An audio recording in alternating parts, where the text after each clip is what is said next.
time for our speaker. Our speaker today is Dr. Neil Helm. Now, many people consider hard science and metaphysical spirituality to be incompatible. Neil Helm is not one of those people. He is a near-death experiencer and serves on the board of Virginia Beach chapter of International Association for Near-Death Studies, but he's also an expert in the field of satellite communications.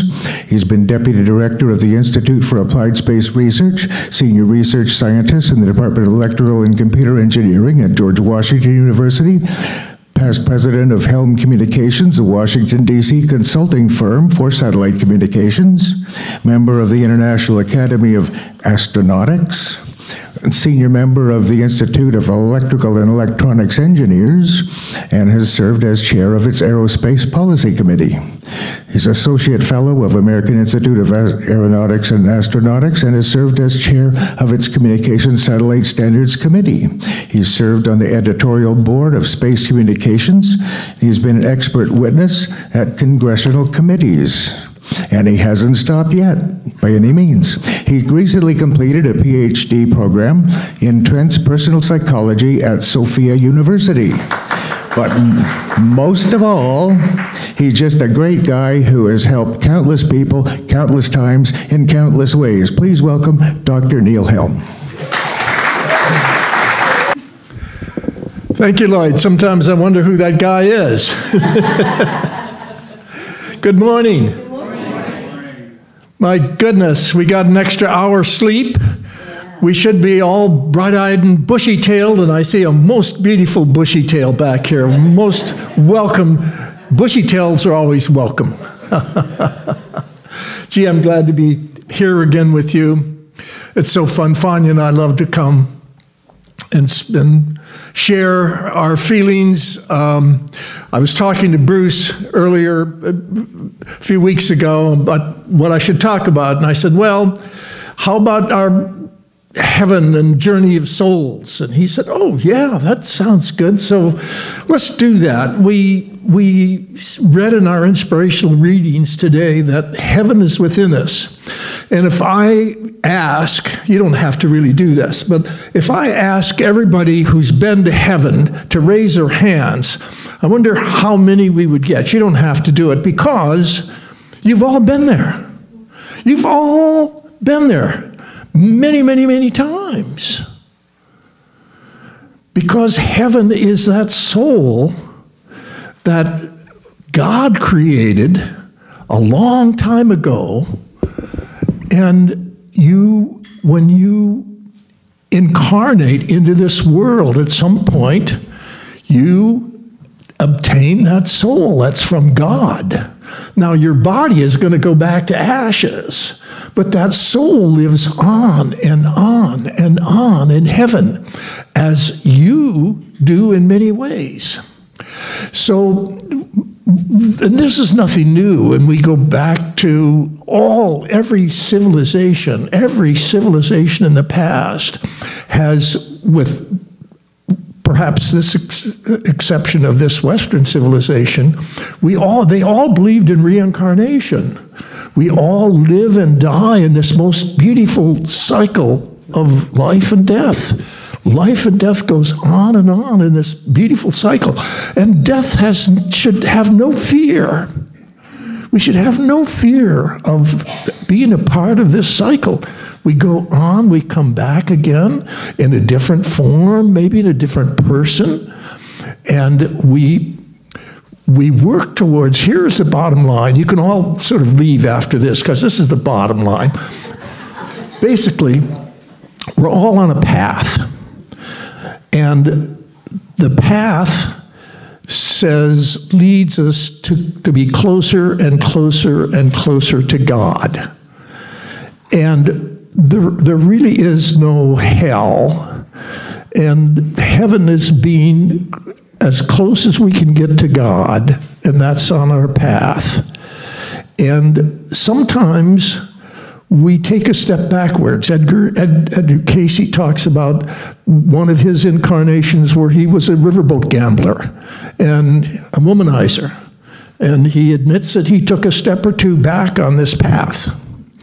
But most of us, when we come back with a purpose, and we incarnate into a new person, perhaps an animal, but we work on getting closer up this path to God, and that's what it's all about. And again, the old civilizations talked about this. This is nothing new. This journey of souls is something that's been around a long, long, long time. But we're just now in Western civilization, more and more people are writing about it and thinking about it and how we do this journey of souls.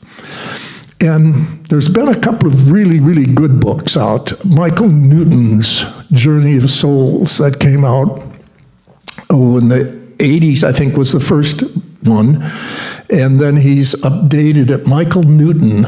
And then in 2000, he did Life Between Lives, which really is if you want, and I'll get into it a little bit, how we can take ourselves to heaven.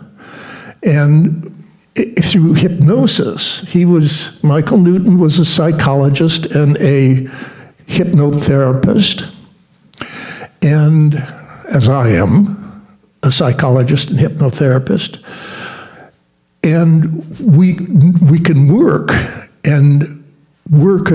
on how, and it's not easy, by the way. I mean, this is something that isn't given to you. The first part of it's called piercing the veil. I don't know who came up with that statement, because it's sort of, you have to imagine that there's a veil between heaven and earth, and it's, I don't know, white, and maybe it's cloudy, and anyway, we pierce that veil. Now, I did it the first time when I was age 5, so I got a head start. I drowned in a hot springs in central Montana and had a near-death experience and went up through the tunnel, and I won't bore you with all the details this time. I mean, most of you have heard this story, but I stood in front of God. And it may seem a little bit haughty. He said, I am God. And I thought, well, I now understand. At age 5, I was a good Lutheran. I had gone to Sunday school for many years, and I knew who God was. If he had said, I'm the creator of all good, I might have known at age 5 who that was. But I knew who God was. I'd gone to Sunday school. So I think that's why he introduced himself with those words. And it profoundly changed my life. It really, really did. I knew I was special. I was no better or no worse than anyone in here. But I knew I was special. And then about age 12, God said, do you want to be psychic? And I said, well, I don't. I was a ranch farm kid in Montana.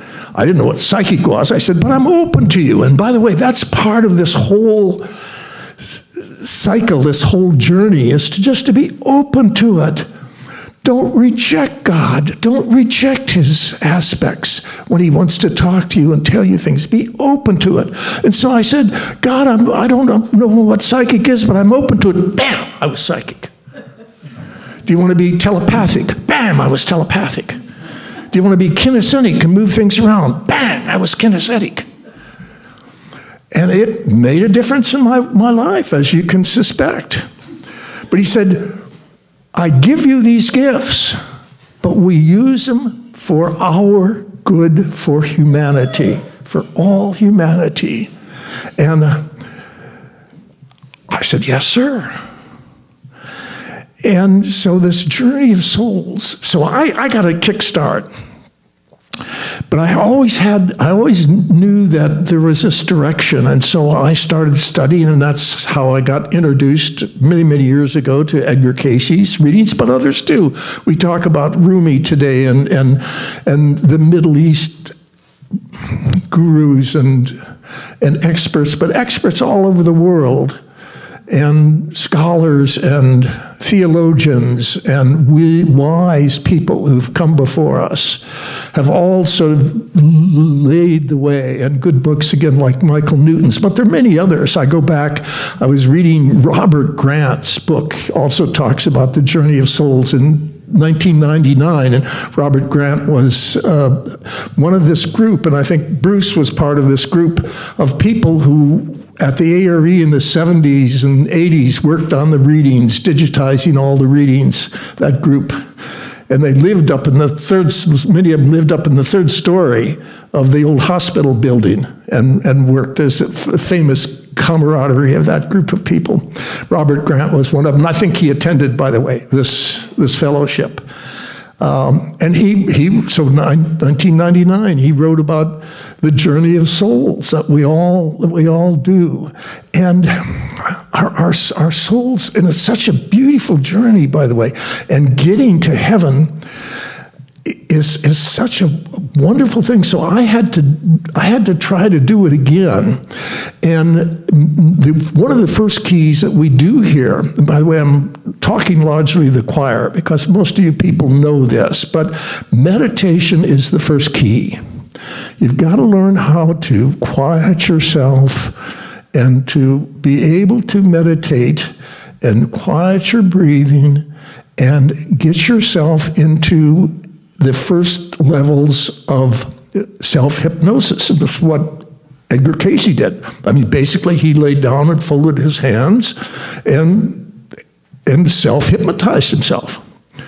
And he had had a near-death experience at age 5. He drowned just exactly like me. Now, I'm not saying that I'm Edgar Cayce. I'm certainly not. We're very, very, very different people, have different paths and all of that. But we have a couple of things in common. He had a near-death experience just like me. And so he pierced that veil, and he got a kickstart also. And he was given a bunch of gifts different from mine, but he got a bunch of gifts from God that he was able to share with a lot of people and give readings to a lot of people and go up to heaven and to the Akashic records, what we call the book of all wisdom, the book of all knowledge, the book of all information in heaven. He was able to go up to heaven and ask an old way he did. It was an old person. He would go up and he'd ask this old person, I want, Johnny, who lives out in Marion, Ohio, who's 11. And the old person from the Akashic records would come and give him information on Johnny. And he would say, yes, I see Johnny now. And he would say, Johnny has a certain illness and needs this kind of potions and other things to make him healthy again. And so that was one of Edgar's many gifts. So I was able to study, and both Fania and I are clinical hypnotherapists, certified clinical hypnotherapists, and we studied under many experts, including Weiss, and Fania, especially Milton Erickson, other wonderful hypnosis leaders in our industry. So I got so that after a lot of study, that I could put myself in levels. There's about 10 levels that I can put myself into. It's very hard when you get below level 5, but you can just get yourself and slow yourself and put yourself in a hypnotic state, and you can go lower and lower, and it opens more doors. You become more able to move about and gather information. And so probably about initially, I had to go to level 8, and then I could move to heaven. I could move up that pathway to heaven. And it's really fun, and it's incredible. It's so beautiful. It's so pastoral. It's so unequivocally filled with love and peace and serenity. You want to be there all the time. And the other very interesting thing is it's all energy, by the way, on both sides. Everything here and everything there is energy. But as Einstein and others know, and Einstein's theory, E equals mc squared, E energy equals matter, M. And that they're both separable. They're both the same.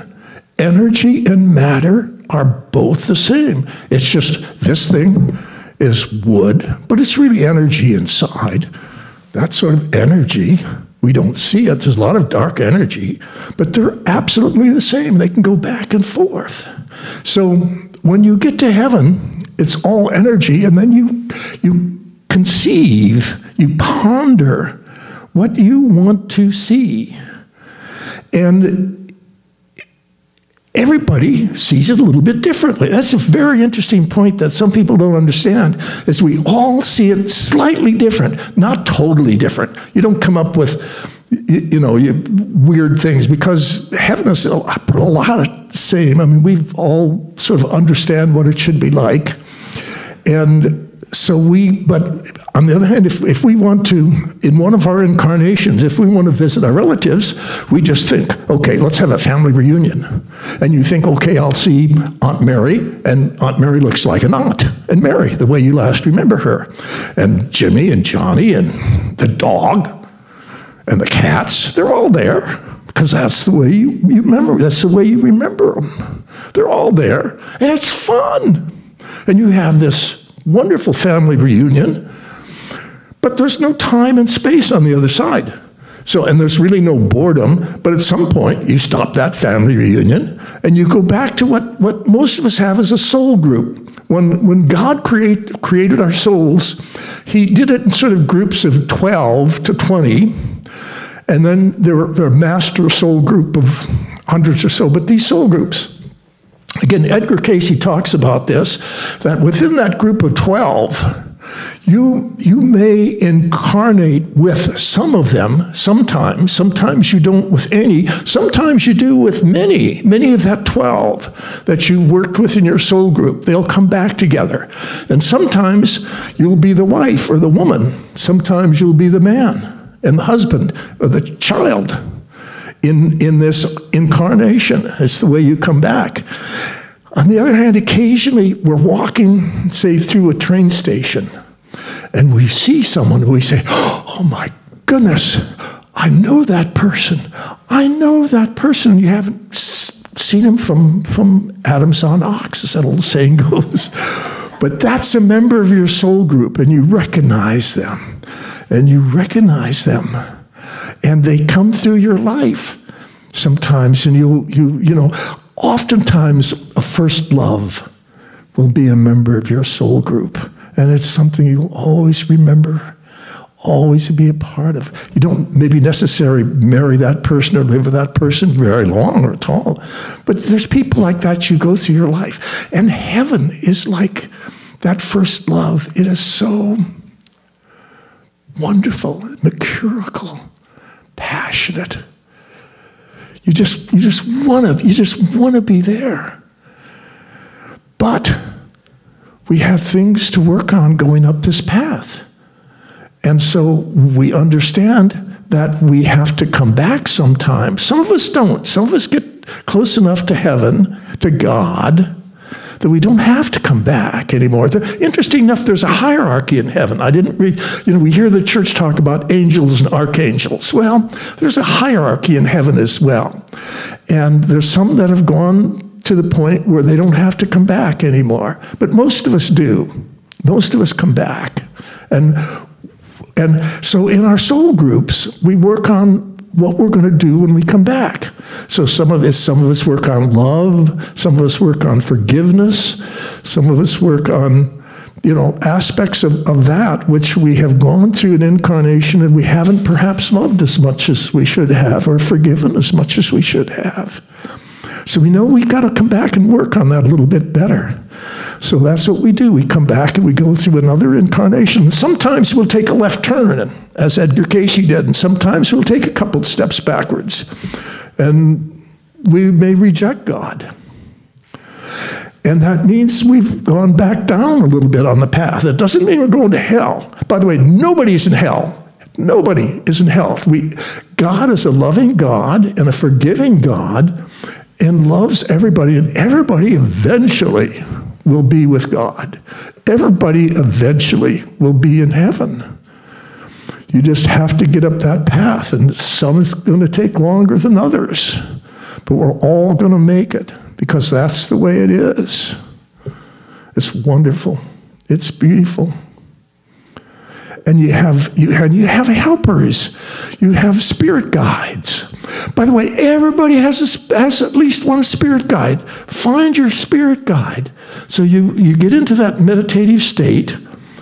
And I don't agree. There's a woman called Sylvia Brown in California, Brown, B-R-O-W-N-E. I don't agree with a lot of her theology, but she really knows how to conjure up your spirit guide. And she has written a whole book about her spirit guides and how they work with her. I have two that I've worked with. I probably don't work with them as much as I do, because I talk to God every day from my near-death experience. So my spirit guides are helpful. And they're, by the way, they're souls on the other side that come back to help us.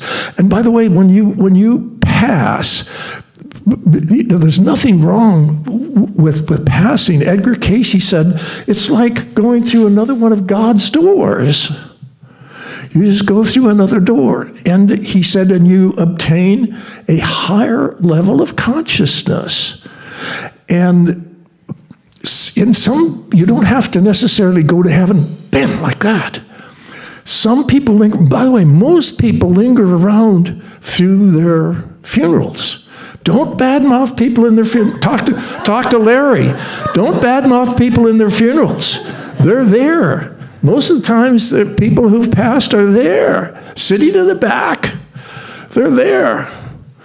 And occasionally you hear about ghosts and incarnate people who don't want their spirit guides to help them and don't want anybody to help them get to heaven, and they linger around in attics and stuff, and they don't want to go anywhere, like old grumpy old fart. They don't want to go anywhere, you know. And so they have to be helped. See, we have. By the way, there's a group in outside of Charlottesville that helps incarnate souls to get to heaven.